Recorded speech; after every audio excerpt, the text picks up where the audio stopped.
Exactamente. En ese sentido, quisiéramos saludar al señor ministro Pavel Issa, ministro de Economía, Planificación y Desarrollo, por quien pido un fuerte aplauso. También quisiera saludar a la señora Alieda Ortega, vicerrectora de Administración y Finanzas del INTEC.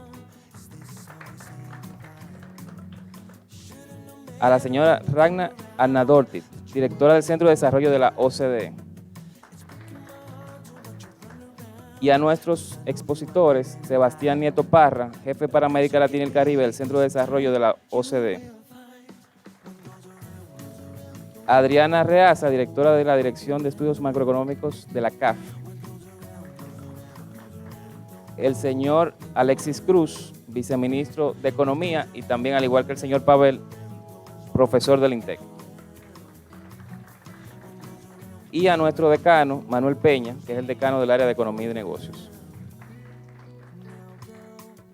Bien, para las palabras iniciales, quisiera, por favor, que pasara el señor Carlos Sanjay, que es el director de investigaciones del INTEC y vicerrector en funciones.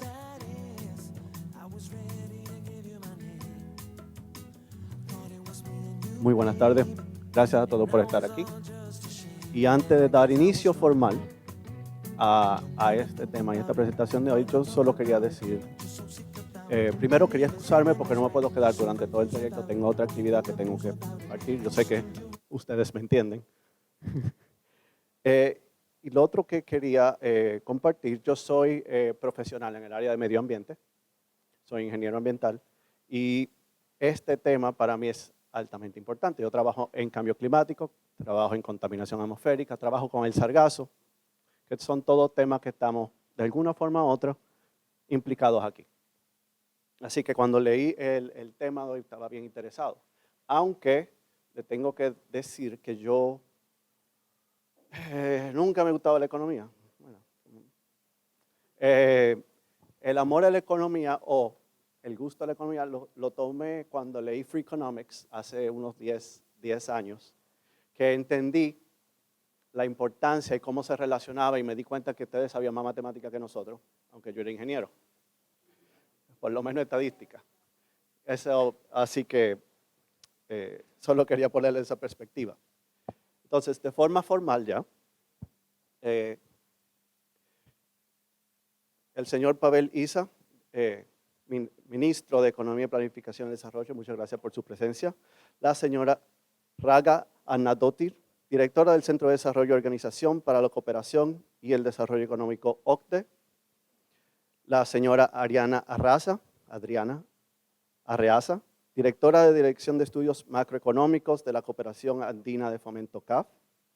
Señor Sebastián Nieto Parra, jefe para América Latina y el Caribe del Centro de Desarrollo OCDE, y el señor Alexis Cruz, viceministro de Economía de la República Dominicana. En nombre del Instituto Tecnológico de Santo Domingo, INTEC, quisiera agradecer al Ministerio de Economía y Planificación y Desarrollo MEPID, en la persona del ministro Pavel Issa Contreras, a la OCDE, a la CEPAL, la Unión Europea, la CAF, por permitir que se haga esta presentación del informe Perspectiva Económica de América Latina 2022 hacia una transición verde y justa en nuestra alta casa de estudios. Este informe, que llega ahora en su versión número 15, se publica desde el 2007, provee un análisis riguroso de los objetivos sobre las perspectivas de desarrollo sostenible en América Latina. El hecho de que este nuevo volumen se dedica a analizar los retos y potencialidades que tiene la región para entrar en transición verde y justa es evidencia de que cada vez más el cambio climático está impactando a América Latina y el Caribe. Que el modelo económico debe moverse a uno más sostenible, menos contaminación y con un mayor nivel de igualdad de ingresos. El informe detalla realidades de la región de América Latina que nos hacen pensar que nos hacen pensar qué nos depara en el futuro. Primero, 13 de nuestros países de la región están entre los 50 más afectados por la crisis climática. Una cantidad muy elevada considerando la dependencia de la región que tenemos en el turismo, las exportaciones de bienes agropecuarios y los servicios en general. Segundo, La región ha sido particularmente impactada por la pandemia, el COVID-19 y las posteriores presiones inflacionarias que hemos visto en el 2021, 2022 y 2023. Esta combinación de choques ha reducido el nivel de consumo y ha dejado vulnerables a decenas de millones de hogares. Y tercero, la reducción del espacio de contratación que tiene casi todo, hace más difícil financiar las inversiones necesarias para acelerar la transición verde. De esos 3 puntos quisiera concentrarme en lo relacionado al cambio climático. Las lluvias cada vez son más esporádicas, pero en periodos son esporádicamente fuertes, en periodos cortos de tiempo. Estamos experimentando, como ustedes saben, la semana pasada, unos fuegos forestales de gran magnitud. Tenemos huracanes más fuertes, más violentos. Ahora, el exceso de sargazo y otros fenómenos son cada vez más comunes en el Caribe y en la República Dominicana. Analizar estos fenómenos y ver cómo se puede hacer para mitigarlos y prevenirlos es tarea de todos. En el INTEC es importante mencionar que hemos asumido esta visión. Nuestras áreas académicas han desarrollado diversos proyectos de investigación orientados a mejorar la gestión de las aguas residuales, rehabilitar bosques urbanos, a educar sobre el cambio climático, a descubrir la valoración de ecosistemas frágiles, a crear el marco de decisiones para la selección de generación renovable y valorizar la biomasa residual desde el punto de vista energético, entre otros muchos temas. Asimismo, es importante destacar al INTEC, que es una universidad pionera en la República Dominicana en la investigación del sargazo. En este sentido, se ha constituido la Mesa sobre Investigaciones del Sargazo, con participación pública y privada, como manera de tener un abordaje integral del sargazo que se está llegando afectando nuestras playas, entender por qué se produce tanto sargazo, estimar cuándo y en qué lugares de la costa dominicana llegará el sargazo, cómo contener el sargazo antes de que llegue a nuestras playas y qué hacer con el sargazo una vez sea recolectado. Finalmente, quisiera agradecer de nuevo la distinción de presentar este informe en INTEC y dejar abiertos los canales para futuras cooperaciones a través de nuestra Escuela de Economía y Negocios. Muchas gracias.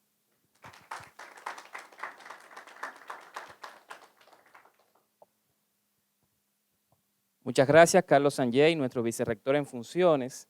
Y ahora quisiéramos llamar al ministro Pavel Issa, que también ha sido profesor nuestro, para que nos dé unas palabras.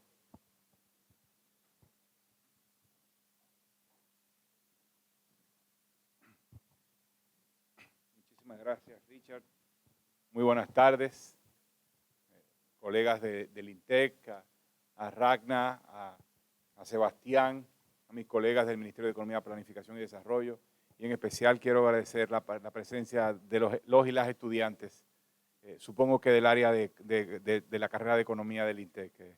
Muy complacido de estar con ustedes acá en mi casa, y estoy muy complacido simultáneamente de dar yo la bienvenida. ¿Sí? Le doy la bienvenida a mi casa también, la casa de todos nosotros, a Ragna y a Sebastián. Este es una suerte de lanzamiento nacional, o un lanzamiento nacional, de lo que se conoce como el informe LEO, Latin American Economic Outlook, o en español, Perspectiva Económica de América Latina, del Centro de Desarrollo de la OCDE. Yo creo que quisiera destacar dos cosas. Primero, en lo que se está convirtiendo el LEO, el informe de Perspectiva Económica de América Latina del Centro de Desarrollo. Se está convirtiendo en uno de los buques insignias, en los informes insignias sobre el desempeño de América Latina. Así como tenemos los informes continuos de la CEPAL, el panorama económico de América Latina, el panorama social, tenemos el informe, por ejemplo, tenemos el informe del Banco Mundial que se genera continuamente, los flagships del Banco Interamericano de Desarrollo. Bueno, el LEO está jugando ya en esa liga, está participando activamente en el juego de informes continuos, de trabajos continuos que producen los organismos internacionales sobre la región. Yo creo que eso enriquece el debate, es un aporte más, discusión más, pero además el informe no se hace en el vacío desde la OCDE, sino que se hace en diálogo continuo y permanente con otros organismos internacionales. Y eso enriquece aún más y permite dar valor agregado. En este caso es la segunda idea que quiero agregar, que Leo en particular, 2022, ofrece algunos valores agregados relevantes. En particular quiero destacar la visión prospectiva y propositiva del informe, que muestra cómo en un contexto tan desafiante como el que está viviendo la región, hay enormes oportunidades para avanzar en 3 direcciones. La primera dirección es la prosperidad material. Sí, tenemos oportunidades y posibilidades de acelerar la prosperidad material en América Latina, a pesar de las previsiones y las dificultades que se están presagiando para 2023. Digo, no significa una crisis, pero sí se presagian momentos difíciles. Aún en ese contexto hay posibilidades de acelerar el crecimiento y de expandir la base material. Segundo, también hay oportunidades para impulsar y fortalecer, o sea, fortalecer, acelerar el camino hacia la prosperidad material con mayores niveles de sostenibilidad ambiental. Y el tercero, obviamente, con mayores niveles también de equidad social y territorial. Y yo creo que eso va muy en línea con la visión que tenemos desde el Ministerio de Economía, Planificación y Desarrollo. Y lo que hace el Leo es proponer que esos 3 objetivos simultáneos pueden alcanzarse acelerando, apostando con mayor vigor hacia la transición, hacia lo que ya denomina una transición verde y justa.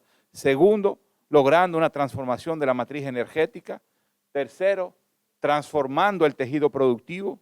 Cuarto, montando, articulando una nueva fiscalidad. Quinto, construyendo y adaptando las instituciones para lograr consensos más sólidos, lo que hemos llamado profundizando la democracia. Y por último, construyendo alianzas internacionales para ello. Y en este caso, la República Dominicana puede decir con mucho orgullo que percibe a la OCDE y a su Centro de Desarrollo como un aliado no solo del país también, sino también de toda la región. La República Dominicana tiene una larga trayectoria de trabajo con el Centro de Desarrollo, pero eso se ha acelerado, se ha intensificado el trabajo con la OCDE. Nuestra membresía con el centro viene desde 2009 y nos acaba de comentar la profesora Magdalena Lizardo que ella fue testigo y participante de ese proceso de adhesión de la República Dominicana a la OCDE cuando estaba trabajando en el gobierno. Pero además, y aquí es que viene la intensificación, digamos, del trabajo, con la elaboración del estudio multidimensional de la República Dominicana en 2022. Es un estudio muy comprensivo, muy amplio, que se pudo elaborar gracias al apoyo generoso de la Unión Europea, del trabajo del Centro de Desarrollo y de la contribución y el acompañamiento del gobierno dominicano y en especial del Ministerio de Economía, Planificación y Desarrollo. Se trata de un volumen, de un documento bastante grande. Próximamente lo tendremos en español, lo podremos circular, distribuir, generar debates en el país alrededor de eso. Y a partir de ese informe queremos seguir trabajando con el centro para desarrollar productos más específicos y de utilidad para la política pública en la República Dominicana. Pero además, la República Dominicana contribuye continuamente con el Leo, todos los años elaborando una nota país y al mismo tiempo ha aportado en muchos otros trabajos que hace la OCDE sobre América Latina y sobre países en desarrollo en el mundo. Creo que hay toda una oportunidad de seguir colaborando y profundizando de colaboración entre el gobierno dominicano y el Centro de Desarrollo. De nuevo, le doy la bienvenida a Ragna, a Sebastián, y para mí un orgullo, un placer, un honor recibirlos otra vez en mi casa, el Instituto Tecnológico de Santo Domingo. Muchas gracias. Y quiero disculparme, pero Ragna y yo tenemos que retirarnos a destiempo de la actividad. No podemos estar todo el tiempo porque tenemos que cumplir compromisos oficiales próximos en el contexto de la Cumbre Iberoamericana que arranca justo esta noche y precisamente su ceremonia inicia dentro de no mucho tiempo y tenemos que sortear los tapones y llegar hasta la zona colonial para ocupar nuestros debidos asientos en la Fortaleza Osama. un placer. Gracias, Richard. Bien, muchas gracias al ministro Paveliza por sus palabras y las cuales escenifican la importancia que estás tomando este informe para América Latina. Ahora quisiéramos darle las palabras por parte de la OCDE a la directora del Centro de Desarrollo, Ragnar Anardóttir, para quien pido un fuerte aplauso.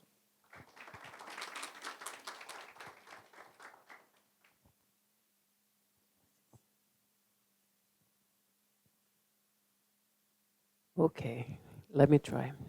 Buenos días a todos y todas.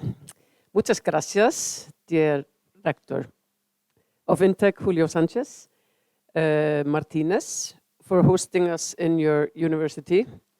And it is such a pleasure to be here today. And I'm sorry that my Spanish finished right about there. I can say sí, sí, claro, and una cerveza, por favor. But I won't say that here. First of all, I would like to give a very special thanks to our co-authors and partners, the institutions that are represented here, to CAF, the Development Bank of Latin America, represented by Adriana Areza, and to the European Commission. Thank you, Maria Gonzalez Mata, for having joined us today. And then, of course, I want to express my my thanks to ECLAC as well, who are not here with us today, but are, as the minister said, a great partner in the work of the LEO that we are presenting here today. And speaking of the minister, my wholehearted thank you for all of your support and your colleagues in the Dominican government. It is admirable for us to see the level of dedication, interest, and ambition that we have found in working with the government of the Dominican Republic, both on the LEO, but not least on the multidimensional country review that we launched here in December in good cooperation with Minister Pavel. And it is, I come from a small island state as well, and you are a big island state compared to mine. I'm from Iceland. And it's the island mentality that I am so sure will get the Dominican Republic to thrive and go places, as if I can use a little informal language. So my very, very deepest gratitude to you, dear Pavel. And as the minister said, the Dominican Republic has been a member of the Development Center since 2009. And the professor was there to witness it before my time at the center. And we have a history of very fruitful collaboration. And as I mentioned, the multidimensional country review that we did in December, a report where we identify key policy challenges and recommendations to support the country in moving towards more inclusive and, of course, sustainable development. And our collaboration with the LEO is also very, very special. And we have been presenting the LEO in the Dominican Republic for years, and it's become a wonderful tradition. And you have my word that we will continue to do so.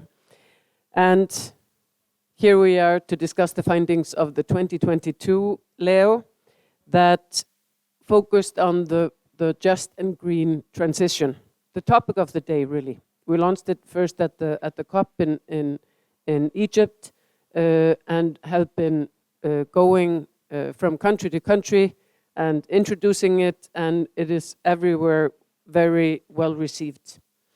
And the climate is changing in Latin America as well as here in the Caribbean, and you feel it. From many conversations that I've had in the recent months with countries from the region, I know that many policymakers in the region are worried, they're concerned, and they have a right to be concerned because there are more and more extreme weather events. Many citizens are worried for their livelihoods and their well-being, and we know that by any economic or social measures, the region is extremely vulnerable when it comes to the impacts of climate change. And as I said, this is in particular true for the Caribbean, and indeed the Dominican Republic, which is one of the countries in the region more exposed to the impacts of climate change. And what is also worrying, and is a fact, that vulnerable populations suffer the most from these effects. Yet, I don't want to be just gloomy, because every crisis has an opportunity. And despite all of the stories of disasters and crisis, we absolutely believe that to treat this green transition correctly, we have to treat it as an opportunity. We have to look at the opportunities that are involved. And we need to see this as a once-in-a-lifetime opportunity for the region to finally overcome its development trap. And this is the approach that we take in the Leo. We look at it from the perspective of as an opportunity, while not undermining the seriousness. This, like every year, the Leo examines the topic of discussion in all of its dimensions. And we analyze in the Leo the specific features of the economies and societies of Latin America and the Caribbean. And this edition tells us exactly how we can seize the green opportunities that I mentioned. It tells us how to protect vulnerable groups from climate change. It proposes ways to shift to a more sustainable and diversified sources of energy and production. It shows us how to create high-quality green jobs for Latin Americans.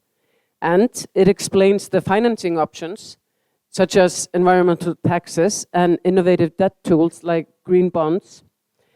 And it's also politically savvy, because it discusses how to build a broad consensus for the green reform. We can't do it unless we have the population with us, is the mantra of the Leo. And this is an ambitious agenda that we have in front of us, with global implications, but of course with national specificities. And there's no single pathway to the green transition, and we need to understand the heterogeneity of starting points and of contacts. Therefore, today marks a unique occasion to discuss with key Dominican stakeholders, you who are here in the room, about the regional perspective that we present at Leo, as well as some specific messages on the challenges and the opportunities of the green transition for the Dominican Republic. And I'm deeply convinced that dialogue and with partnership like these, we can support policymakers in Latin America and the Caribbean in seizing the green opportunity. The Development Center is a unique place for dialogue on policy discussion, policy advancement with the heart of the developing world in the spotlight. And we have been we celebrated our 60 years last year, and where we provide a safe space for dialogue, for a chance for countries to come together, our 53 members, soon to be 54, come together and discuss their experiences and learn from each other.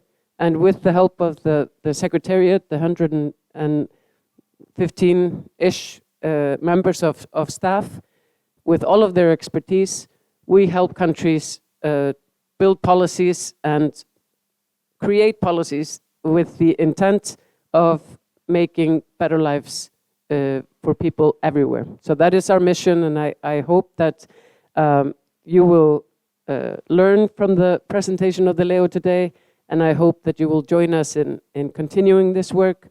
And just to conclude, I want to say that you can count on us at the Development Center to continue to work with the Dominican Republic in advancing its policies. Thank you.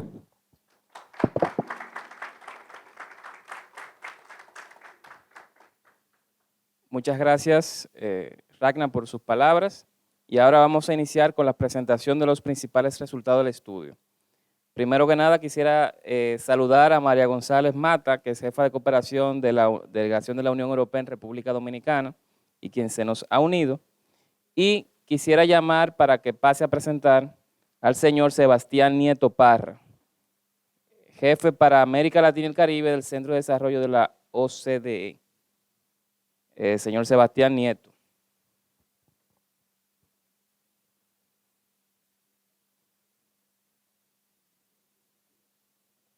Bueno, lo va a hacer entonces Adriana Reaza primero, que es la directora de Estudios Macroeconómicos de la CAF, para quien pido un fuerte aplauso.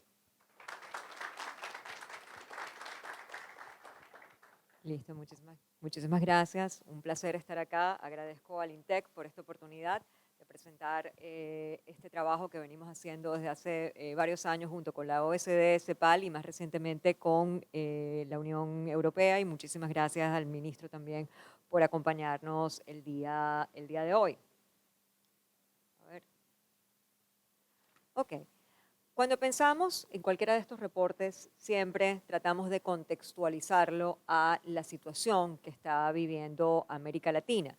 Y lo que vemos es que a raíz de la pandemia, donde todos vivimos una caída en el producto excepcionalmente grande, también tuvimos un rebote en los años 2021 y 2022 excepcionalmente rápido. Y lo que vemos es que los niveles de actividad económica en la mayoría de los países de la región se recuperaron a las cotas prepandemias y así ocurrió también con los niveles de empleo y de participación laboral. Sin embargo, para este año esperamos una desaceleración de la actividad bastante importante y que la actividad se sitúe progresivamente en niveles de crecimiento relativamente bajos. Y esto tiene que ver con algo que se ve en esta gráfica y es que el crecimiento potencial de América Latina es relativamente débil. A principios de este siglo tuvimos una década y media de crecimiento relativamente acelerado y esto lo que explica acá, y esto lo calculamos con distintas aproximaciones para calcular el producto potencial, porque ninguna es perfecta, es una variable no observable, y lo que tenemos acá es que todas convergen hacia un crecimiento bastante débil. Y ese, digamos, crecimiento potencial es lo que le pone techo a, digamos, o le pone el piso a este proceso de convergencia luego de la pandemia que estamos teniendo. Y si comparamos este resultado con lo que es el crecimiento potencial de las economías avanzadas, vemos que las economías avanzadas nos superan en términos de las tasas de crecimiento tendenciales, promedios, potenciales, como querramos llamarlas. ¿Y qué significa esto? Que si nosotros seguimos creciendo a estas tasas, no vamos a converger a los niveles de ingreso que tienen las economías avanzadas. ¿Por qué? Porque van a crecer más rápido que nosotros estamos creciendo más lento, para nosotros alcanzarlos tendríamos que crecer más rápidamente, que fue lo que ocurrió a principios de este siglo, pero ya ese no es el caso. De modo que ese proceso de convergencia a estándares de vida más elevados o a niveles de ingresos más elevados se detuvo. ¿Y cuál es el problema con eso? ¿Por qué es un problema no crecer a tasas más elevadas que los países desarrollados y no converger a esos niveles de ingreso? Esto tiene que ver con el bienestar de la sociedad. Uno no crece por crecer, uno crece para que el bienestar de nuestras sociedades mejore. Y algo que refleja eso son los índices de pobreza. Como les decía, durante este periodo de crecimiento acelerado que tuvimos durante los primeros 15 años de este siglo, hubo una reducción relativamente importante en los niveles de pobreza y en los niveles de pobreza extrema. Y eso se reflejó también en un aumento de las clases medias. Pero una vez que ocurrió el fin del boom de materias primas, que fue algo que motorizó ese crecimiento, lo que vemos es que la pobreza o el declive de la pobreza que veníamos observando se estancó. Y, por supuesto, con la pandemia, los niveles de pobreza crecieron nuevamente, con la recuperación mejoraron un poco, pero la pobreza extrema ha seguido aumentando y todavía tenemos 1/3 aproximadamente de la población que vive bajo la línea de pobreza. Y lo que ocurrió es que a pesar de que la actividad se recuperó, a pesar de que los niveles de empleo se recuperaron, el fenómeno inflacionario, que es una de las cosas que nos queda todavía de la pandemia, hizo que se encareciesen los bienes y servicios de la canasta de consumo y en particular de los alimentos y la energía que pesan más en la canasta de consumo de los hogares más pobres, y eso en parte es lo que explica que a pesar de esta recuperación de la actividad, este fenómeno inflacionario haya incidido más fuertemente sobre las clases más vulnerables de la población. Y un fenómeno que también caracteriza a nuestra región es el tema de la informalidad.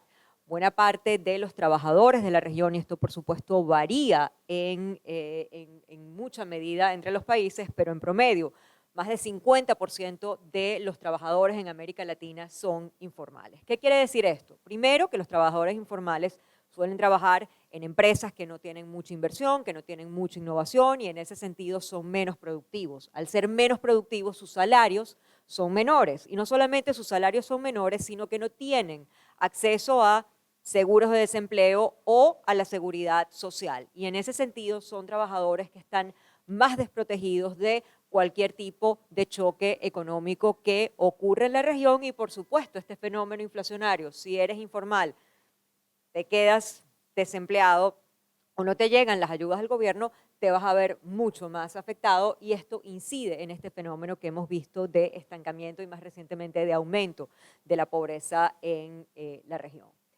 Y como si estas condiciones estructurales no fuesen suficientes para América Latina, otro fenómeno que estamos enfrentando es el fenómeno del cambio climático. Y América Latina es una de las regiones que a pesar, como vamos a ver más adelante, de haber contribuido poco y sobre todo al stock de emisiones. Las emisiones pensemos que no son solamente un flujo, son un stock. Una vez que uno emite CO2, esa cosa se queda en la atmósfera por más de 100 años, entonces ahí cuenta lo que uno haya emitido históricamente, pero a pesar de que América Latina no es de los grandes emisores, es una de las regiones que se ve más afectada por los fenómenos de cambio climático. En los últimos años había un aumento de más de 60% en los episodios extremos de cambio climático y en particular el Caribe se ve sumamente afectado por estos fenómenos. Estos fenómenos, por supuesto, tienen un impacto importante en las poblaciones, destruyen capital físico y destruyen también activos importantes de la población, como veíamos al final en la lámina anterior,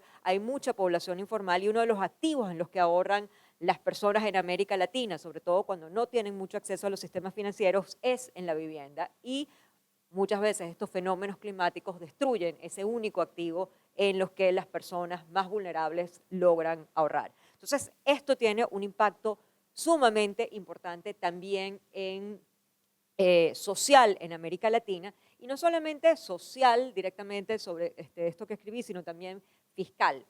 Fiscal en la medida en que si ocurre algún tipo de desastre natural, los fiscos son los que tienen que reparar, que ayudar a las personas y eso por supuesto puede elevar la deuda de manera importante y eso lo vemos muy claramente sobre todo en el Caribe, en la región. Y acá lo que tenemos es que de los 50 países más afectados por fenómenos climáticos, 13 son países de América Latina y el Caribe. Como les decía anteriormente, y acá vemos lo que es el flujo de emisiones. América Latina contribuye solamente con el 8.1% de las emisiones de gases de efecto invernadero. El stock es diferente, pero digamos, la contribución nuestra es relativamente pequeña, pero si lo vemos en términos per cápita, no es tan distinta al resto de los países en desarrollo. Por supuesto, acá vemos esta franja gigante que representa a los países de Asia. Acá están metidos China e India, que son países de acelerado crecimiento e industrialización, que emiten en mayor medida porque sus matrices energéticas son particularmente contaminantes. El hecho que América Latina solo emita 8.1% o que históricamente haya emitido poco no quiere decir que no tenemos que hacer nada. Por supuesto, tenemos que contribuir, pero nuestra contribución tiene que ser también acorde a nuestra dotación factorial y a la situación de lo que es nuestra matriz energética. Y acá vemos este gráfico que es sumamente interesante. Si nosotros comparamos la matriz eléctrica de América Latina, es una de las más limpias del mundo, que son esas partes verdes del círculo que vemos allá. ¿Por qué? Porque 60% de la energía que se produce en América Latina viene de fuentes naturales, mayormente de energía hidroeléctrica, particularmente en América del Sur. Por supuesto, esto es un promedio. Si uno va a México, la matriz energética es distinta, pero Costa Rica es 100%, es 100% verde, Paraguay es 100% verde, Brasil es 60-40 y así muchos otros países de la región. Pero lo que sí vemos que es igual que el resto del mundo, la franja naranja más oscura, eso se refiere a todo lo que tiene que ver con petróleo, y esto mayormente, el responsable de esto es el transporte. El transporte en todo el mundo sigue siendo netamente, o está cambiando por supuesto con la electrificación, pero viene en gran medida de la quema de combustibles fósiles para el transporte de carga, el transporte marítimo y el transporte terrestre, y esto es lo que quizás debemos ir pensando en cambiar. Teníamos un avance importante en términos de la generación de fuentes eléctricas, pero acá todavía tenemos espacio para ir cambiando. Y parte de ese cambio se va a referir no solamente al hecho de que América Latina se va a hacer un poco más verde con la electrificación, sino que América Latina puede contribuir a hacer el mundo más verde. ¿Por qué? Porque América Latina tiene las reservas, o sea, una de las reservas más significativas en todos los metales que son necesarios para la electrificación. Acá hablamos de 61% de las reservas globales de litio. Esto se concentra particularmente en Chile, Argentina, Bolivia, 39% de las reservas de cobre, Chile y Perú, y 32% de níquel y plata a nivel global, y esto está un poco más repartido en la región, pero también, digamos, alrededor de estos países. Entonces, América Latina, y esto va a ser una gran oportunidad para el crecimiento, va a contribuir no solamente a hacerse más verde como región, sino a contribuir que el mundo se haga más verde como región. Y también acá hay que resaltar lo que son los servicios ecosistémicos. En el flagship que nosotros vamos a hacer también, ahí se menciona un poco cómo, digamos, la preservación de los ecosistemas, en los cuales América Latina es muy rico, y la preservación de la biodiversidad también contribuyen a hacer el mundo más verde también.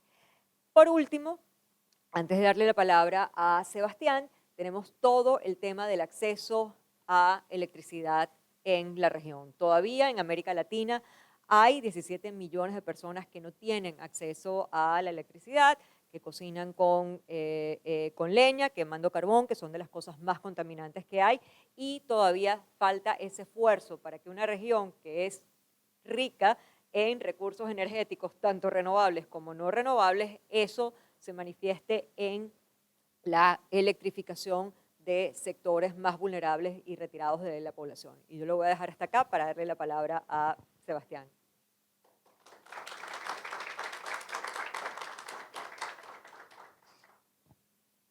Bueno, siguiendo con la presentación, y como comentaba Diana, América Latina está en una situación bastante compleja en cuanto a lo que se refiere al crecimiento potencial, pero también los altos niveles de pobreza que estamos teniendo actualmente. Cerca de 1 de cada 3 latinoamericanos está en la pobreza, y para eso entonces es fundamental ver qué oportunidades podemos tener con el fin de crear los empleos que necesitamos de calidad en la región y qué oportunidades precisamente podemos ver en diferentes sectores económicos.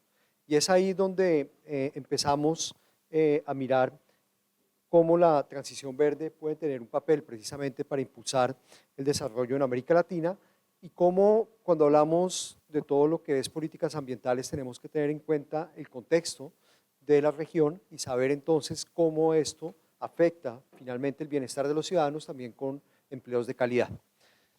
Y en el informe hicimos escenarios, precisamente si vamos hacia una política solamente de descarbonización, que es lo que tenemos en el primer gráfico, pues vamos a tener un efecto bastante importante de pérdidas de empleo.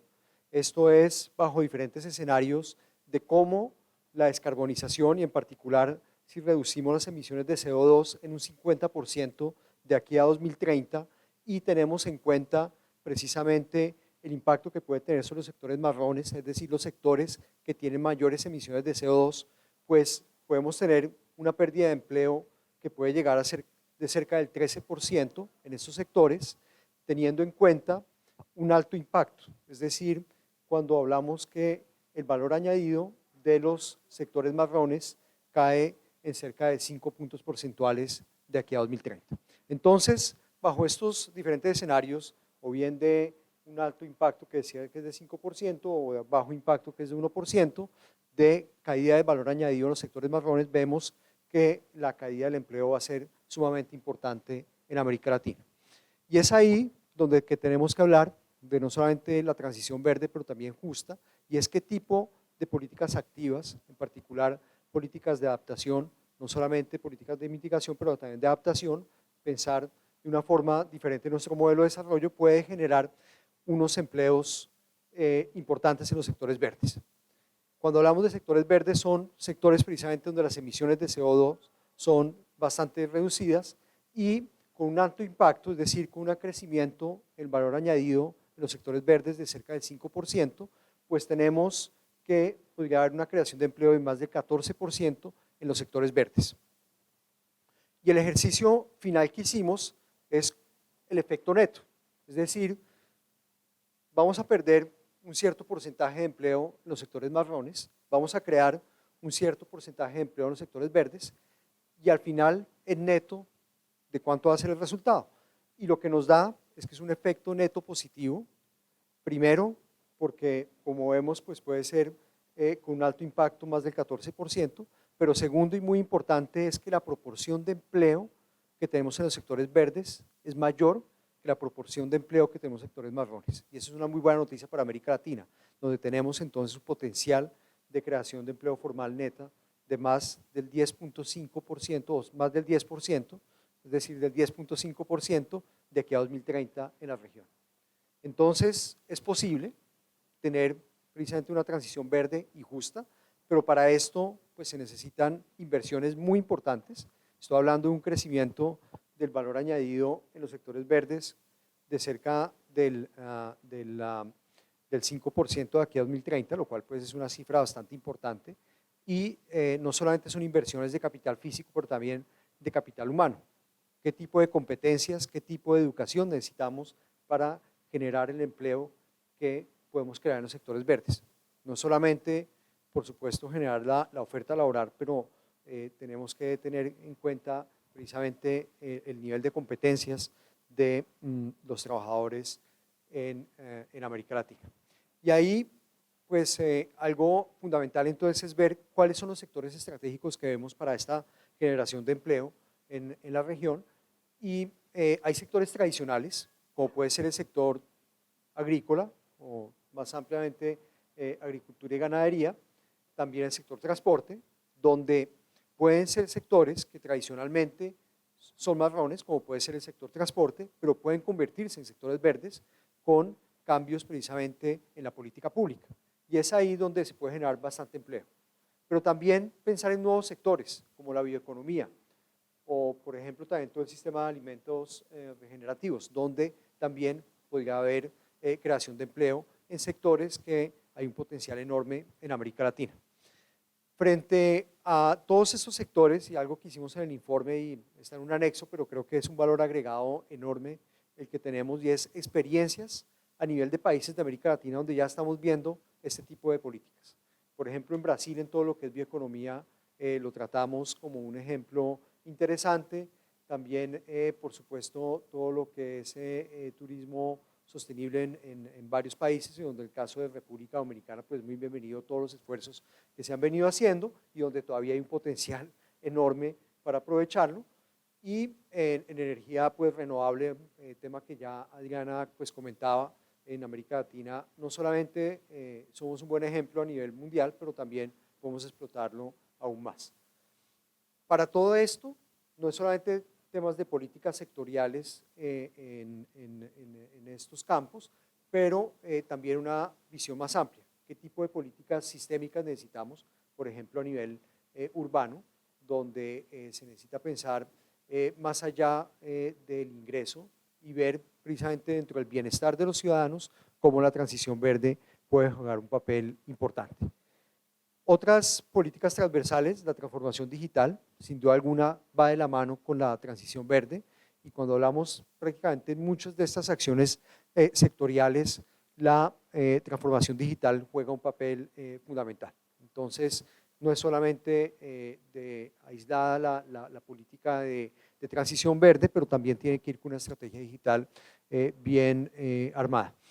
Y esto entre una estrategia pues productiva, para dónde queremos ir, qué tipo de mecanismos tenemos, cómo tenemos que salir, digamos, de políticas aisladas en cada ministerio, sino tener una visión comprensiva. Y pues aquí en el caso de República Dominicana, el Ministerio de Economía, Planificación y Desarrollo es un buen ejemplo de cómo es importante tratar de una forma comprensiva las políticas públicas, y es un tema precisamente ya haciendo algo de publicidad. El próximo informe, el Leo 2023, vamos a tratarlo sobre todo lo que es transformación productiva, y donde nuevamente pues insistiremos en este tema. Inversiones verdes adaptadas, ya lo mencionaba anteriormente, donde es algo que sin duda alguna es fundamental para llevar a cabo todas estas políticas. Temas a tener en consideración frente a todo esto. Es importante tener una óptica de mejor estrategia en todo lo que es innovación. Hoy en día en América Latina el gasto en I+D es cerca del 0.3% del PIB. En los países de la OCDE ha venido creciendo y ya estamos hablando de cerca del 2% del PIB. Muchas veces hablamos del 0.7 para América Latina, pero el 0.3 es el promedio simple. 0.7, cuando lo hacemos promedio ponderado, pues Brasil juega un papel importante y hace que suba ese promedio. Pero en particular, pues lo vemos en países del Caribe, países de América Central, pues el gasto en I+D es muy bajo. Lastimosamente República Dominicana también es un ejemplo donde también sigue siendo muy bajo el gasto en I+D. Y no es solamente mirar la cifra global, pero también de dónde viene. Y aquí es un punto fundamental, porque cuando vemos en los países de la OCDE viene sobre todo un porcentaje importante de la inversión privada. Y en el caso de América Latina, pues solamente es el 23% el gasto privado o la inversión privada dentro del total del gasto en I+D. Entonces ahí nuevamente no es solamente una política mayor del gasto en I+D, pero también cómo involucramos mejor al sector privado. Es una acción fundamental dentro de toda la estrategia que mencionaba anteriormente, de ir hacia esta creación de empleo neto. Pues son inversiones pues colosales, donde sin duda alguna no es solamente por parte de la inversión pública, pero también privada.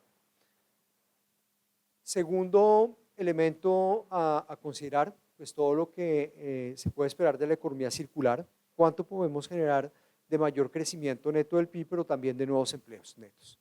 Entonces también ahí, vinculado con lo que comentaba anteriormente de políticas sistémicas, ya entrando en todo lo que es economía circular, es fundamental. Y para terminar, también pues todas las acciones que podemos aprovechar de la economía azul, y pues aquí en el caso de República Dominicana es fundamental. ¿Cómo podemos generar empleo formal gracias a una estrategia de economía azul, donde sin duda alguna es aprovechar no solamente las digamos oportunidades aprovechar digamos ya las acciones que tenemos en este campo, pero también nuevas que pueden salir de la economía azul. Si estuviera Raga todavía acá estaría dando el ejemplo de Islandia, donde pues se vio cómo precisamente se pueden aprovechar más allá de la pesca y del turismo la economía azul para generar valor agregado y sin duda alguna pues mejores condiciones de vida para todos los ciudadanos aledaños al mar.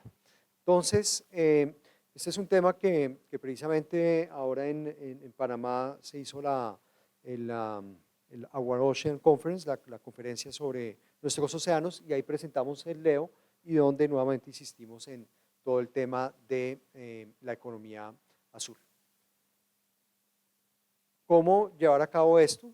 Pues hablamos de inversiones bastante importantes, hablamos también de cómo vincular al sector privado, también mostramos que no es una agenda nacional, sino también tiene que ser internacional.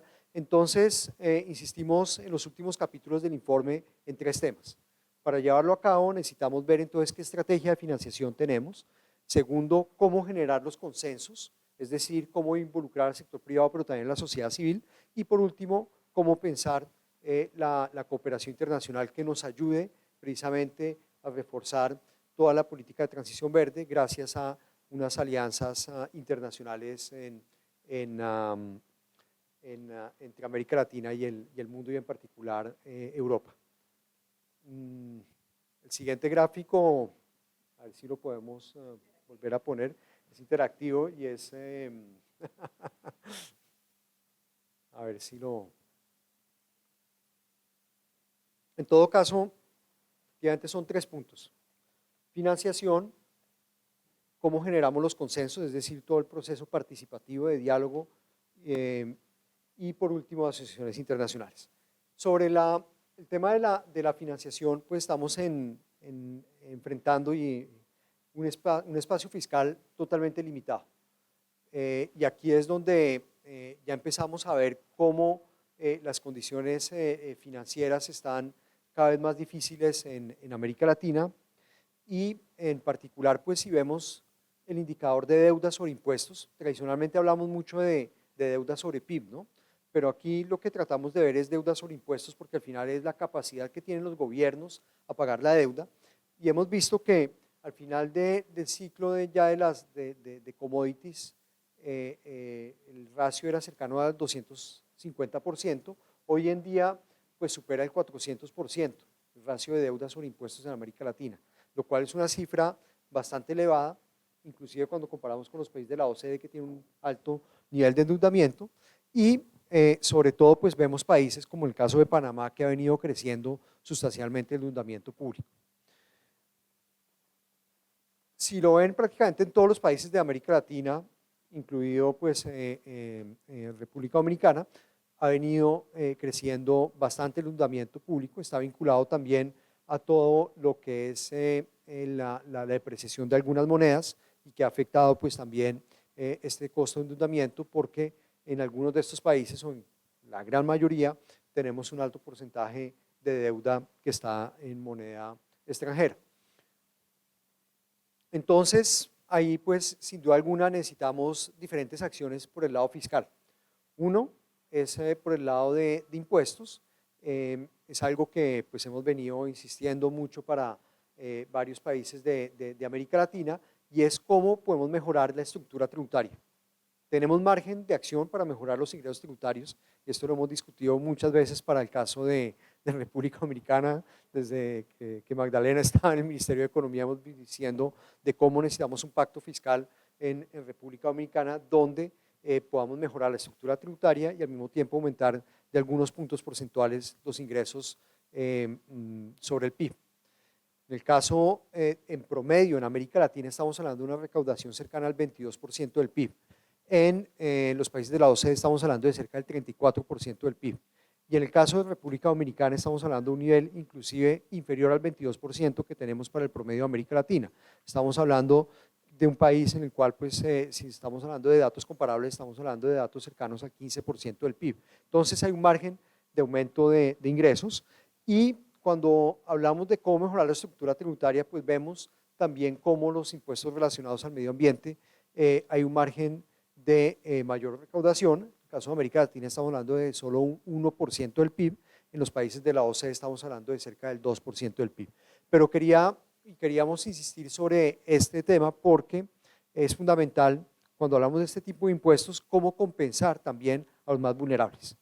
Tenemos que saber que no es lo mismo lo que puede afectar un impuesto sobre la energía o sobre el transporte a las poblaciones más vulnerables, que a las poblaciones más ricas, y muy vinculado con lo que decía Diana anteriormente, por ejemplo, con el tema de la inflación, pues está afectando sobre todo a las poblaciones más vulnerables. Entonces, ¿de qué forma, si aplicamos un impuesto como el impuesto relacionado con el medio ambiente, se implementa y de qué forma entonces pueden haber mecanismos de compensación a las poblaciones más vulnerables? Es un tema importante a considerar, que pues todo el tema de su implementación es bastante difícil y es una discusión que va más allá de América Latina, ¿no? También para los países europeos es una discusión hoy en día, por ejemplo, con el aumento del precio de la energía. Entonces, mejoras sin duda alguna por el lado tributario, también por el lado del gasto, un gasto más efectivo, más focalizado. Hay experiencias importantes de la pandemia, de cómo en muchos países, también lo tenemos en el caso de República Dominicana, se han hecho acciones bien focalizadas a las poblaciones más vulnerables. También tenemos que ver entonces qué instrumentos financieros hay en el mercado. Tenemos un crecimiento importante de los bonos verdes sociales sostenibles y también los bonos vinculados a criterios de sostenibilidad. Todavía el porcentaje es bastante reducido. Si miramos en porcentaje el total de emisiones, todavía sigue siendo bastante bajo, pero la buena noticia es que muchos países de América Latina ya han empezado a emitir este tipo de activos. Por ejemplo, en el caso de Chile fue el primer país a emitir un bono global bajo esos criterios. También tenemos recientemente el caso de Uruguay, que emitió un bono vinculado a criterios de sostenibilidad, donde es un gran ejemplo porque salió al mercado con un precio inclusive mayor de los bonos estándares. Entonces, no solamente hay un efecto de sostenibilidad que se compromete el país emitiendo ese bono, pero también un costo financiero menor. Entonces, es un ejemplo interesante a tener en cuenta. Y Colombia también, que emitió un bono en el mercado local con criterios verdes. Entonces, esto para dar algunos ejemplos que tenemos hoy en día en el mercado y nuevamente cómo involucrar al sector privado. Y vemos que las emisiones por parte del sector privado han venido creciendo en América Latina de una forma importante, sobre todo en 2021 pues vimos que representaron más del 50% y en lo que llevamos de este año pues ya 30% son del sector privado o corporativo las emisiones de estos bonos verdes, sociales, sostenibles y con criterios de sostenibilidad. Algo sumamente importante para evitar lo que se conoce en inglés como el greenwashing o todo lo que es vender lo que no es una política verde y que pues afecta finalmente el bolsillo de los ciudadanos sin que se esté invirtiendo realmente en lo que se necesita, pues es cómo definimos estos bonos y los criterios, la taxonomía que está detrás de esto.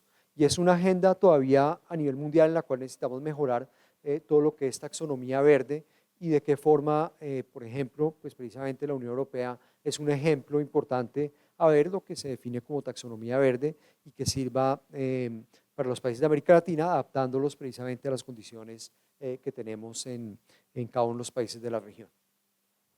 Consensos, sumamente importante, cómo involucrar a todos los ciudadanos en esta transición verde y justa. Y ahí una buena noticia para América Latina es que los ciudadanos consideran que el cambio climático es una amenaza para los países y esto en un porcentaje mayor de lo que tenemos inclusive en los países de la OCDE. Entonces sí hay una conciencia, digamos, ciudadana sobre este reto. En el caso de República Dominicana no es tan importante y es un caso llamativo, interesante con respecto al promedio de América Latina, pero sí hay, digamos, una voluntad importante en la región con respecto a lo que podemos tener en África, en Asia y Pacífico o en otras regiones donde todavía no es a un nivel tan alto. Algo importante ahí entonces es que existe la demanda de la ciudadanía, tenemos que cumplir con esa demanda y esto pues tiene que pasar un proceso participativo, pero también cómo involucramos entonces a todos en la misma mesa. Sector privado, ya lo mencionaba anteriormente por el tema de las inversiones, sociedad civil, academia y por supuesto diferentes niveles de gobierno, tanto a nivel nacional como a nivel subnacional. Ya empezando el último punto, y pues voy a dar la palabra después a María, la Comisión Europea, para para seguir sobre este tema. Un punto fundamental es qué papel América Latina tiene en la agenda global. Y una buena noticia también que tenemos para dar a nivel mundial es que, dado el nivel de desarrollo, América Latina puede ser un buen ejemplo en cuanto a lo que se refiere a emisiones CO2. Es un nivel, y aquí lo tenemos, el promedio, las emisiones de CO2 a nivel per cápita con respecto al nivel de desarrollo. Y lo que tenemos es que en América Latina las emisiones de CO2 pues son inferiores a lo que tenemos en otras regiones, como puede ser en Oriente Medio y en Norte de África, o también lo que tenemos en Asia Oriental y Pacífico, en cuanto a emisiones de CO2 y países o regiones, que tienen niveles de desarrollo similar. Entonces, es una alianza interesante que tenemos con la Unión Europea, y es como entonces podemos dar un ejemplo, dado nuestro nivel de desarrollo, tener bajas emisiones de CO2. Y aquí, cuando hablo de la Unión Europea, es sobre todo comparando con América del Norte, donde pues las emisiones de CO2 son mucho mayores para un nivel de desarrollo similar. Entonces, sirve también de lección para los países africanos de cómo seguir una trayectoria de desarrollo con bajas emisiones de CO2. Entonces, es un diálogo, una alianza internacional importante en la cual América Latina tiene un papel fundamental en las discusiones internacionales. Ya pues, sin más, le dejo la palabra a María para seguir la presentación y ya culminar con el punto de la cooperación internacional. Muchas gracias.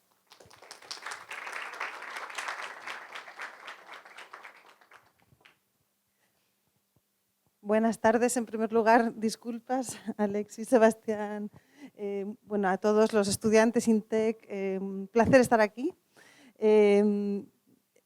Disculpas por el retraso que les he hecho esperar. Y no pretendo ser erudita como los expositores precedentes, pero quiero contarles un poco desde la Unión Europea la propuesta que hay, que es el Pacto Verde Europeo, y cómo las alianzas internacionales pueden contribuir, en nuestra opinión, a esta transición verde y justa. Y bueno, creo que ha sido una presentación excelente que habéis hecho los dos expositores. Me gustaría quizá recordar que en este informe tan interesante que os invito a leer a todos, se habla de una transición necesaria a verde, pero que esa transición verde debe ser también justa, debe ser inclusiva, no debe ser a costa, sino que es una oportunidad para hacer sociedades más inclusivas y que beneficien al final a la población. La necesidad de construir una gobernanza de esta transición, como ha dicho Sebastián, de crear un consenso a todos los niveles en el que participe gobierno, sector privado, los bancos de desarrollo, los organismos internacionales, la sociedad civil, la academia. Es otro factor muy importante que ha sido también clave en el desarrollo del Pacto Verde Europeo, que ahora presentaré un poquito. La gobernanza y la financiación, claro, porque sin financiación es muy difícil hacer políticas públicas adaptadas, que también Sebastián nos ha hablado. Y Adriana, perdona, creo, ¿verdad? Es que no me acordaba exactamente del nombre. Adriana y Sebastián nos han hablado de esa financiación y de los instrumentos a disposición y de los retos que tenemos en los países de América Latina y Caribe. Entonces, bueno, volviendo un poco al tema de emisiones en América Latina y Caribe, como se ha dicho, son inferiores a otras regiones. Sin embargo, el continente puede desempeñar un papel muy clave, porque por la riqueza de recursos naturales, por la ambición climática que hemos visto en los países de América Latina y Caribe, por el nivel de conciencia que también se ha explicado, por la riqueza también de biodiversidad. Aproximadamente el 50% de la biodiversidad mundial se encuentra en América Latina y el Caribe, y por tanto tiene un papel clave que desempeñar en el debate internacional de cara a las negociaciones internacionales climáticas, y también mucho interés en hacerlo. Y para la Unión Europea realmente es un socio clave con el que queremos seguir trabajando, bueno, todos los países de América Latina y Caribe. ¿Por qué es importante la cooperación regional internacional? Bueno, porque claramente no son desafíos nacionales. Para una transición verde y justa, para un desarrollo más sostenible, es necesario apoyar ciertas áreas como transformaciones productivas, la economía verde, el comercio, avanzar las energías renovables. El desafío climático es un desafío global. La Unión Europea, como decía, tiene un liderazgo estratégico con el Pacto Verde. El Pacto Verde nos ha llevado tiempo llegar ahí, pero es realmente ambicioso. Se pretende ser el primer continente climáticamente neutro para 2050. Tiene implicaciones para la Unión Europea como actor global, pero también en sus relaciones con países y regiones amigas, como por ejemplo América Latina, Caribe. El Pacto Verde se centra en 8 áreas principales: clima, energía, agricultura, industria, medio ambiente y océanos, transporte, finanzas y desarrollo regional, investigación e innovación. Y ofrece una oportunidad para aprovechar los esfuerzos multilaterales para lograr esta transición verde y justa. Hemos estado hablando con todos los países de América Latina y Caribe en la preparación de nuestros planes de cooperación multianuales y hemos observado la plena conciencia del compromiso hacia las transiciones verdes en estos países. Ahora estoy hablando, aunque yo estoy aquí trabajando en República Dominicana, mensajes que me han pasado de mi sede que tienen una visión global de estas discusiones.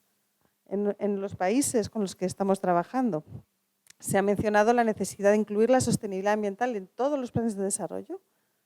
También se ha hablado de los posibles impactos de las regulaciones del Pacto Verde Europeo en el comercio y en las actividades económicas de los países. Es una preocupación válida que debe discutirse también. Por un lado, el Pacto Verde incluye normativas, propuestas, estrategias y planes de acción para la neutralidad en emisiones. Incluye también algunas iniciativas como la Granja a la Mesa, el Plan de Economía Circular, la Estrategia de Biodiversidad, y todo esto tiene impactos en nuestra cooperación con los países de la región. Pero por eso la Unión Europea trabajará con la región, con América Latina y Caribe, para promover una transformación productiva, para promover inversiones verdes. Tenemos capacidad de trabajar mucho también en marcos, por ejemplo, regulatorios, asistencias técnicas, transferencia de tecnología. Veo aquí que había desarrollo de capacidades y aumentar la coherencia entre los esfuerzos que se hace a nivel nacional e internacional.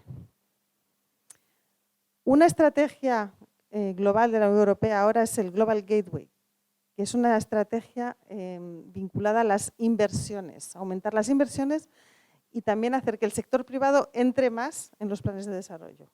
No dejarlo ya como un actor aparte, sino realmente que estas inversiones vayan allí donde son más necesarias para estimular el desarrollo de los países. El objetivo entonces es combinar el capital, la experiencia de Equipo Europa con otros socios internacionales y el sector privado.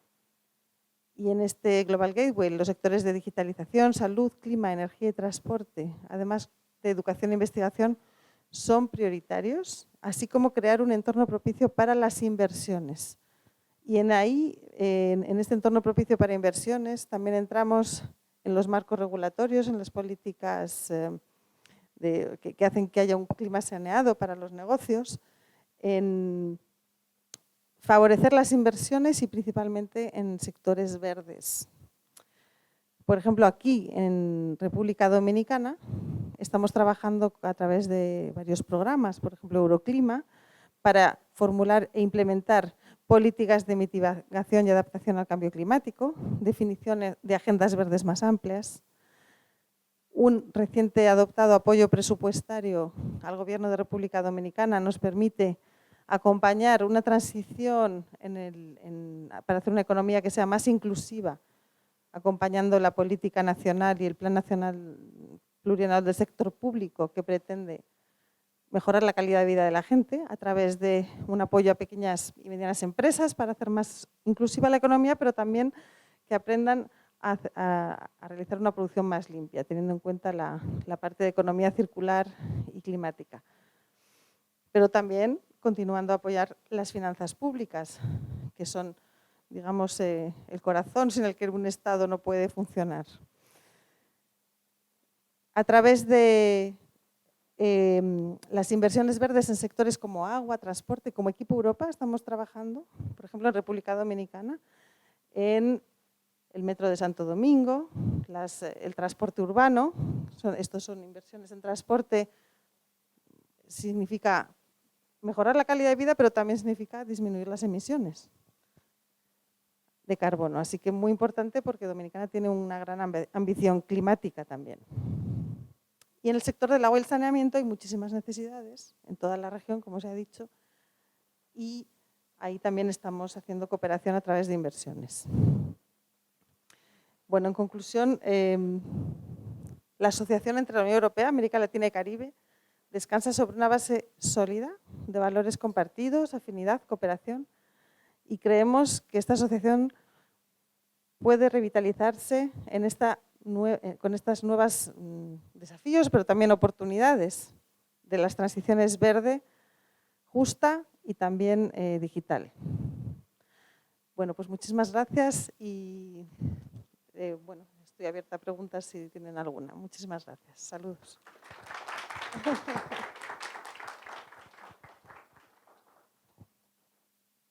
Muchas gracias, Sebastián, Adrián y María.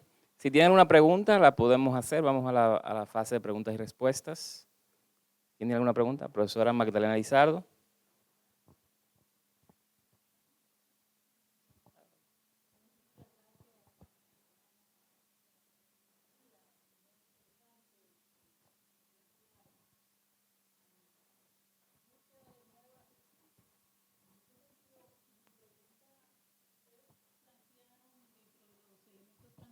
La transformación digital.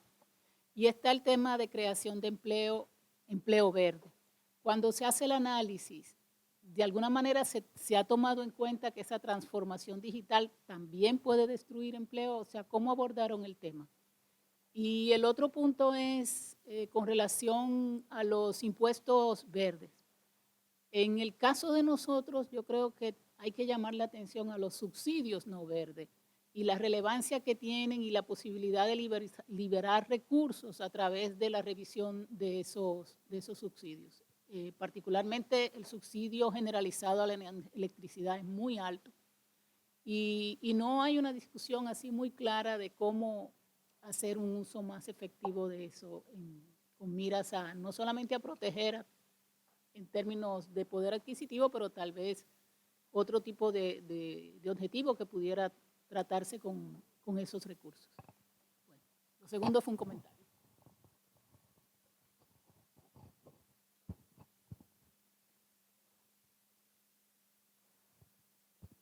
No, gracias Magdalena por la pregunta, porque ayuda a precisar sí, el punto de la transformación digital.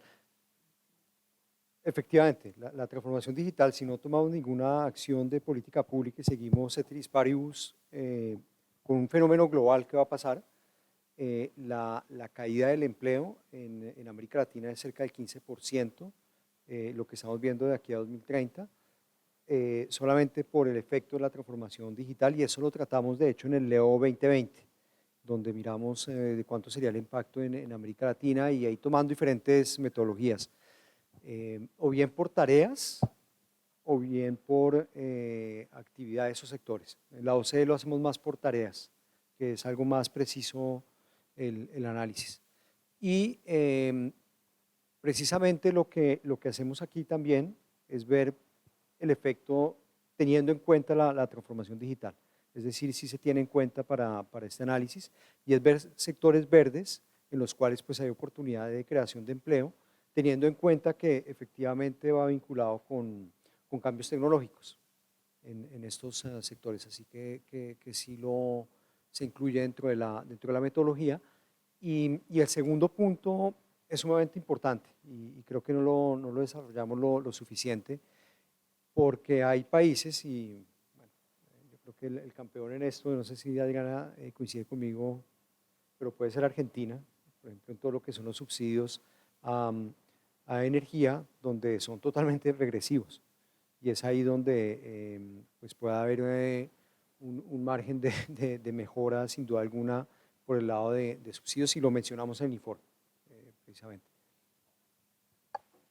Sí, profesora, para complementar un poco lo que decía Sebastián, y ese es un aspecto clave, ¿no? Si uno quiere pensar, como economista, si uno quiere pensar en que la gente deje de consumir algo, uno tendría que incidir en el precio de una manera, digamos, más bien tener impuestos al carbono o que se cobren al precio que es. Y nosotros tenemos subsidios al carbono en muchos de los países de la región. Argentina es uno de los camiones, pero también Venezuela, Bolivia, Ecuador, muchos de los productores de petróleo incluso lo subsidian porque, digamos, dicen, bueno, no me entra el precio por la exportación, con esto compenso, pero, digamos, es un costo de oportunidad de algo que se podría invertir en otra cosa, y si tú quieres incidir en esa transformación, tú más bien por la vía de los precios deberías actuar. Lo que pasa es que, como sabemos, esto es fácil decirlo técnicamente, pero políticamente eliminar esos subsidios, ya hemos visto lo que ha ocurrido en la región, pero ahí lo último que señalaría es el caso de Irán, que en algún momento eliminó los subsidios a los combustibles y dio una compensación a las personas directamente en sus cuentas, y fue algo que funcionó. Entonces, te voy a compensar, digamos, de una manera no tan regresiva, porque se lo dieron a los hogares, o sea, aunque creo que fue un poco más universal, se lo voy a dar en efectivo, usted haga lo que quiera, pero voy a cobrar por el precio que es esto. Es una manera, es un ejemplo, no es fácil de implementar, que yo creo que ese es el gran problema en este caso, pero sí es algo que va a ser imprescindible en algún momento abordar si se quiere incentivar a que la gente deje de consumir en exceso los combustibles.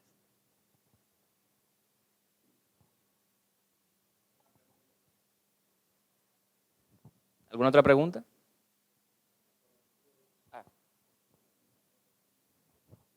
Bueno, excelente el abordaje. Yo tengo una pregunta y es más bien sobre la parte relativa a la economía circular, azul y sostenible en el tema de los océanos. O sea, me causa interés conocer cuáles son las recomendaciones en tipo de modelos, como ustedes sugieren que América Latina se mueva más hacia eso, y claro, que estamos parte de nuestra riqueza. Entonces quisiera conocer un poquito más sobre esas recomendaciones que hacen.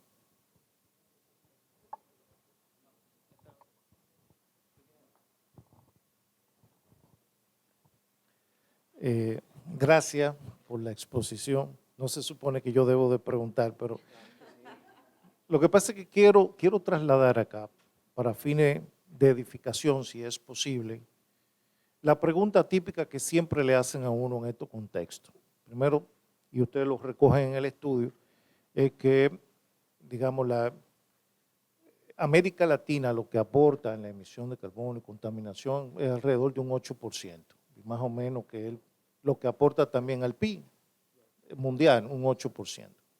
Pues cuando tú le hablas a mucha gente de que hay que reducir la emisión de dióxido de carbono, cambiar la matriz energética, pues en lo mismo que ustedes exponen lo usan como contraargumento. Mira cómo incrementa la deuda, no tenemos espacio fiscal, cambiar la matriz es cara y nuestra contribución a esta contaminación ambiental es muy baja. Entonces, ¿cuál es la ventaja de yo hacerlo? Y eso se lo traslado para fines si ustedes pueden edificar. Eso es algo a lo que nosotros, Magdalena, se ha enfrentado, me toca a mí en su momento, pero nos gustaría que en este escenario, si ustedes pudieran abundar en qué ventaja tendría países como la República Dominicana, que han contribuido muy poco a la contaminación, a entrar en un proceso de adaptación y mitigación. Una última pregunta.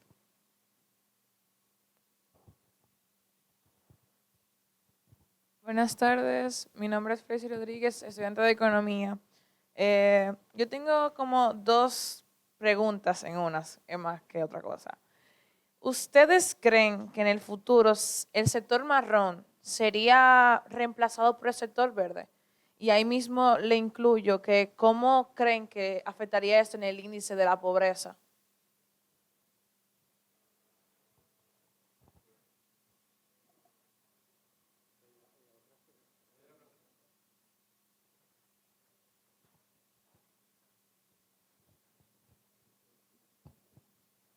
Sí, yo tengo la misma inquietud que comentó la señorita aquí con respecto a la economía azul, de cuáles serían esas mitigaciones que ustedes proponen. Sí, con respecto a ese tipo de economía para el desarrollo de América Caribe, y en otro orden, si ustedes, o sea, ¿qué ustedes opinan con el enfoque de las instituciones sin fines de lucro con respecto al subsidio, si debería de aumentarse o de reducirse, pero si debería de aumentarse para la implementación o apoyar las políticas públicas?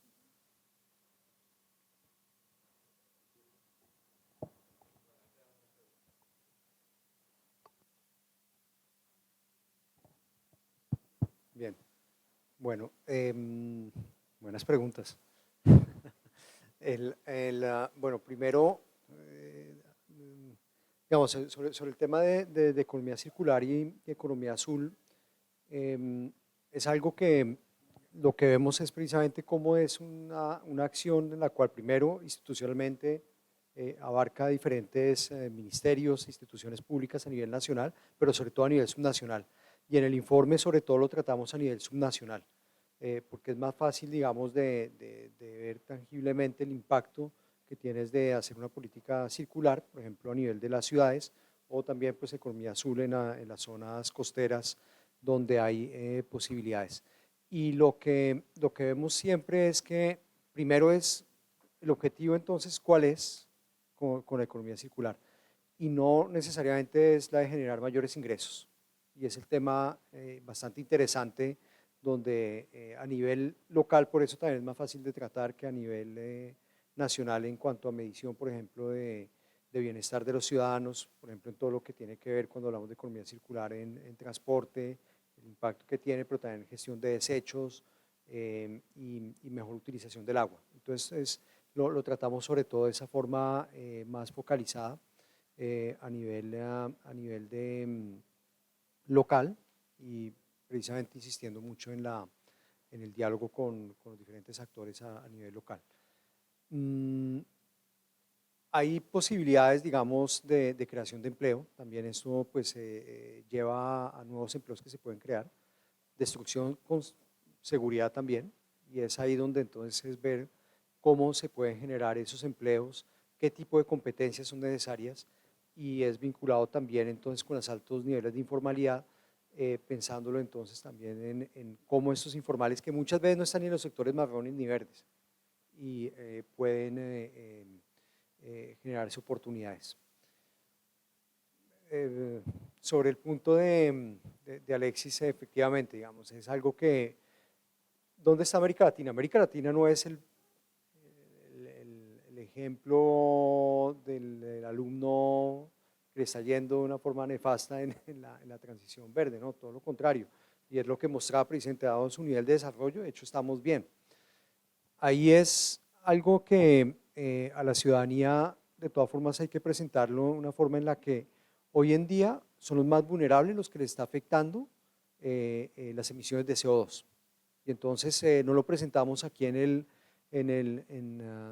las diapositivas que teníamos, pero sí está en el informe y es como por estratos socioeconómicos a los más vulnerables son los que afectan las emisiones de CO2. Entonces es un argumento que puede servir también cuando hablamos de equidad, de por qué la transición verde a nivel nacional vemos que es fundamental para que no tenga el impacto que está teniendo hoy en día las poblaciones más pobres y sobre todo a nivel urbano. Y algo que pues sí lo mostramos acá y es que si hacemos bien la tarea, al final vamos a tener un efecto neto en empleo y en creación de empleo con respecto a lo que tenemos hoy en día.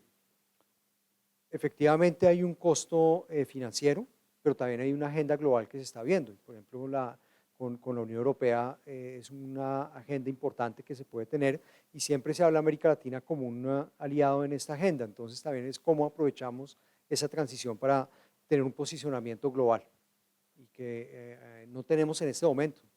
Digamos, hay un tema de unos altos niveles de pobreza en África, entonces con América Latina no es la prioridad. Y en cuanto a competitividad tampoco somos, está Asia. Entonces, ¿cuál es el papel de América Latina hoy en día en la economía mundial? Pues puede ser este, y es algo que insistimos también en la geopolítica. Y el último punto, pues instrumentos financieros están saliendo en el mercado, estamos hablando de los bonos verdes, de los bonos sostenibles, y también aprovechemos entonces para salir al mercado con un buen precio y con una acción que pues puede generar el empleo formal. Entonces, ahí te de esos argumentos que espero que te sirvan en las discusiones. Sí. Sí, no, yo quería complementar un poco la respuesta a la pregunta de Alexis que estaba digamos, argumentando Sebastián. Yo creo que el tema de la adaptación al cambio climático, el tema de construir infraestructura resiliente, o sea, si nos van a afectar más los fenómenos, yo creo que no nos va a quedar otra que mejorar la infraestructura que tenemos, ¿no? Y ese esfuerzo que tiene que hacerse en adaptación, otra manera también de pensar un poco en esto es, sí, esto necesita financiación, entonces pensemos en mecanismos de financiación, quizás un poco más concesional, para abordar este problema. Y ahí viene todo el tema de también cooperación internacional para lograr este fin y que no sea una cosa que sea necesariamente al precio del mercado, sino, bueno, si queremos pensar en esas transferencias entre países, bueno, una manera de hacerlo es, bueno, apórtame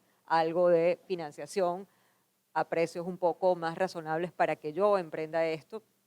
Y ahí más allá de los esfuerzos de mitigación, o sea, está bien, nosotros en mitigación de repente vamos a ir un poco más lento, pero adaptación es algo que sí tenemos, sobre lo que tenemos que avanzar porque, digamos, los costos fiscales que vas a tener de no construir, qué sé yo, una barrera para evitar un ciclón, una subida del océano, va a terminar siendo más caro que posiblemente la construcción de esa infraestructura resiliente para darlo por esa vuelta. Y, digamos, algo que tenemos que tener claro, mirando un poco a tu pregunta sobre el tema de la economía marrón versus verde, todas las transiciones, digamos, históricamente son costosas. De la revolución industrial hay sectores que ganan, hay sectores que pierden, uno tiene que estar claro en eso y ver cómo vas acomodando o cómo vas tratando de compensar estos sectores. Se van a crear, por supuesto, empleos verdes, pero a veces pasar, digamos, de una persona que trabaja en una mina de carbón a que trabaje en un parque eólico, eso no es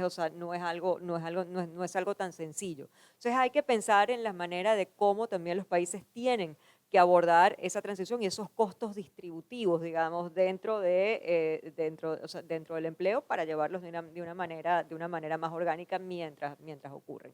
Y pensar también que esta es la primera transición energética que es inducida por políticas públicas. El mundo pasó del carbón al petróleo por temas de mercado y no fue que se dejó necesariamente de producir o de consumir carbón, sino que comenzaste a consumir más que proporcionalmente gas y petróleo, pero seguiste produciendo carbón. Acá lo que queremos es algo incluso más ambicioso, que es dejar de consumir esas fuentes de energía. Entonces esto es una transformación significativa y que vamos a ver cómo vamos avanzando, pero es algo ineludible porque, digamos, depende de la supervivencia de la humanidad de que realmente hagamos esta transición. Y ya aquí lo dejo. Para completar, aunque ya fue una respuesta muy completa, yo diría, bueno, primero lo que acaba de decir Adriana, la supervivencia del planeta está en juego, entonces, bueno, más argumento que ese, claro que a veces es difícil todavía explicar esto. Yo entiendo que me encuentro en la misma situación a veces y también en Europa. Sin embargo, bueno, por ejemplo, estamos en un país que claramente es muy vulnerable al cambio climático. Hemos visto una sequía muy fuerte en las últimas semanas, los huracanes que se recrudecen, el huracán Fiona el año pasado, la erosión de las playas, el sargazo, son impactos directos. Los incendios forestales son impactos directos también de la subida de las temperaturas. O sea que hay claros impactos ya en la calidad de vida y en la economía. Y como también han dicho los compañeros, sale más caro adaptarse que prepararse. Entonces, ¿por qué, cuál sería la contribución de un país pequeño a la lucha contra el cambio climático a nivel global? Pero esto es una reflexión puramente personal. Para mí, todos debemos estar en esto, todos. Y Dominicana tiene un liderazgo en el Caribe, tiene un liderazgo en América Latina y realmente tenemos que unirnos en alianza porque esto no se consigue con un país, sino que tenemos que ser todos los que nos ponemos de acuerdo ¿Habrá algunos rezagados? Bueno, tendrán que subirse al carro más tarde, pero eso no quiere decir que eludamos desde ahora esa importante responsabilidad y ese reto, que además también tiene sus oportunidades. No es que, al contrario, hay muchas oportunidades económicas en ese sector. Que lejos de verse como una carga, se vea como una oportunidad. Así es como Europa lo está viendo, con sus desafíos también. Pero bueno, no podemos ser fatalistas, hay que actuar. Es un poco lo que querría decir, sobre todo estamos llenos en esta sala de gente joven, así que realmente actuar es muy importante y funcionan alianzas multilaterales. Y hay un acuerdo de los océanos, que es algo realmente novedoso. Hay acuerdos, hay impactos y hay mucho trabajo por hacer. Yo quisiera aprovechar el momento, porque las oportunidades son para aprovecharla y el escenario así lo manda. Y es que ciertamente habla de que es una oportunidad de todo el tema de las alianzas. Y INTEC desde sus inicios siempre, y como bien lo citó el vicerrector de investigación y lo ha indicado estar ustedes aquí presentando este informe, siempre ha estado poniendo atención al tema medioambiental, a toda la parte de sostenibilidad. Y creo que este es uno de los mejores escenarios de que ese tipo de cooperación se lleve a lo que son las academias, porque nosotros tenemos los estudiantes. Si nosotros queremos mover ese indicador que usted citaba de que salimos, que entendemos que no hay un problema. Usted citaba que República Dominicana no quedamos muy bien, o sea, de que todavía no entendemos realmente que tenemos un problema con el cambio climático. Tenemos que llevarlo a la academia, o sea, a que estos nuevos profesionales que se están formando sean los impulsadores de ese cambio. Porque si no nos movemos así, que fueron lo que hicieron países ya, que ellos no lo ven como una situación porque ya ellos lo tienen arraigado dentro de su educación, dentro de su cultura, no lo vamos no es que no lo vamos a lograr, no quiero ser pesimista, pero nos va a costar un poco más. Entonces ya con esos jóvenes que van a impulsar, que van a promover, que ya van a entender lo que la profesora Magdalena indicaba sobre la necesidad de todo el tema de impuestos, y la preocupación que tú tienes de cómo entonces yo le digo, sí, tengo que colocarlo, sí, pero más impuestos y más. No, porque ya viene arraigado en su ADN de que es una necesidad, no solo país, es una necesidad del mundo. Entonces yo me gustaría que dentro de esas iniciativas de cooperación tomen en cuenta que es necesario, no solamente a nivel al nivel universitario, sino también a un nivel más bajo, que es en todo el nivel de la educación. Hay que formar más en estos temas. O sea, estos temas tienen que llevarse hacia abajo para que lo que crezca y los nuevos profesionales ya vengan con ese chip y ese ADN. Muchas gracias. Richard.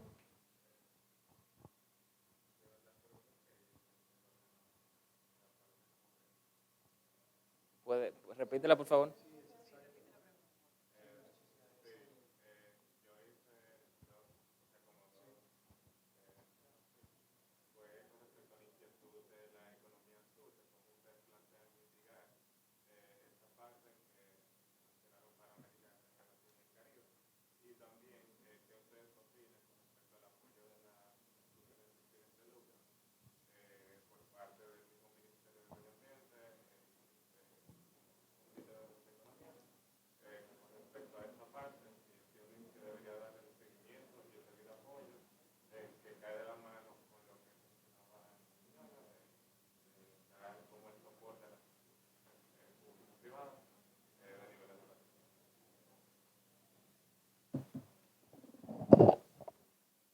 Yo empiezo con... Ok, bueno, entonces sí, antes había la pregunta, bueno, Adriana ya la respondió, pero sobre los sectores verdes y marrones y los índices de pobreza, solo para agregar, en el análisis que hicimos nosotros, cuando hablamos de sectores verdes y marrones, son subsectores dentro de los sectores económicos tradicionales. Entonces tienes, por ejemplo, en el transporte, puede convertirse en un sector verde si lo haces de una forma sostenible. Y es entonces ahí qué tipo de competencias les das a los que están actualmente en los sectores marrones para poder trabajar en los sectores verdes. Y eso ayuda también a mejores condiciones de vida muchas veces. Por ejemplo, en el transporte es muy fácil de imaginar el conductor de un bus viejo con una elevada carga de emisiones de CO2 con respecto a un transporte público bien organizado y donde esa persona pues, puede estar empleada en ese nuevo modo de transporte, ¿no? Entonces eso mejora las condiciones de vida y sin duda alguna pues, puede ayudar también a sí, todo lo que son condiciones sociales. Economía azul. Precisamente algo que se habló mucho en esta conferencia internacional de Panamá es cómo generar valor agregado y de forma sostenible. Y ahí tienes algunos sectores económicos en los cuales se puede hacer una política sostenible y con creación de empleo, por ejemplo, en todo lo que es pesca, de cómo no solamente es entonces la pesca tradicional de después venderlo en el mercado, pero también qué puede salir de ahí. Y por eso decía en mi presentación el caso de Islandia. El caso de Islandia, por ejemplo, con todo lo que es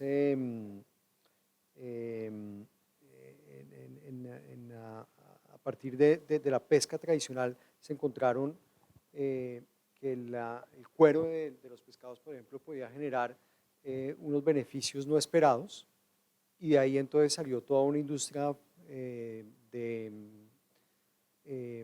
cuidado de la piel, por ejemplo. Y esto gracias a investigación y desarrollo de lo que se está pescando, que se puede sacar de ahí. Y eso es un ejemplo pues, ya mundial ahora en Islandia, y donde pues, nuevamente hubo generación de empleo y una industria que se creó en esa zona costera. Eso para darte un ejemplo de creación de empleo con industria de la economía azul, pero también todo lo que es turismo sostenible.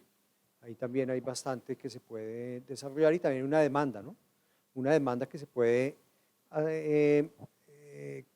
resolver con una buena oferta de un turismo sostenible que a veces inclusive algunas personas están dispuestas a pagar mucho más, pero por tener mejores condiciones de ese turismo.